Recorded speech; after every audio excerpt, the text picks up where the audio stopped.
विक्रमांबद्दल कुतूहल सगळ्यांनाच असतं. अशाच एका विक्रमाची आता घेऊयात नोंद. महाराष्ट्राच्या राजकारणात मुख्यमंत्रीपद ही केवळ सत्ता नाही, ती एक कसोटी आहे. अनेकांना ही खुर्ची मिळाली, पण ती टिकवणं आव्हानात्मक ठरलं. बहुमताची गणितं, आघाड्यांचे ताण, पक्षांतर्गत संघर्ष आणि बदलणारी राजकीय समीकरणं, या सगळ्यात मुख्यमंत्रीपदाचा कार्यकाळ पूर्ण करणं हीच मोठी कामगिरी ठरते. या पार्श्वभूमीवर मुख्यमंत्री देवेंद्र फडणवीस यांनी एक महत्त्वाचा टप्पा गाठला आहे. मुख्यमंत्री म्हणून त्यांच्या कारकिर्दीला 2432 दिवस पूर्ण झाले आहेत.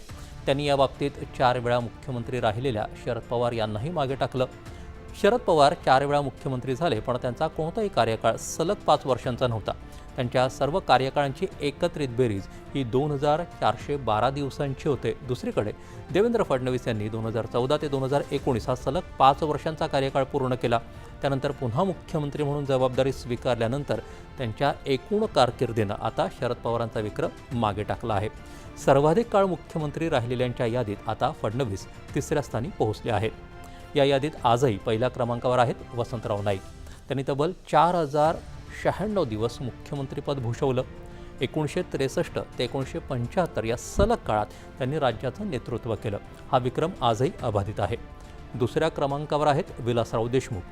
2 कार्यकाळ मिळून त्यांनी 2686 दिवस मुख्यमंत्री म्हणून काम केलं. आता देवेंद्र फडणवीस 3ऱ्या क्रमांकावरती पोहोचले आहेत. त्यांचा कार्यकाळ सुरूच असल्यानं पुढील क्रमवारीतही बदल होण्याची शक्यता कायम आहे. विशेष म्हणजे देवेंद्र फडणवीस यांच्या नावावर आणखी एक वेगळा विक्रम आहे.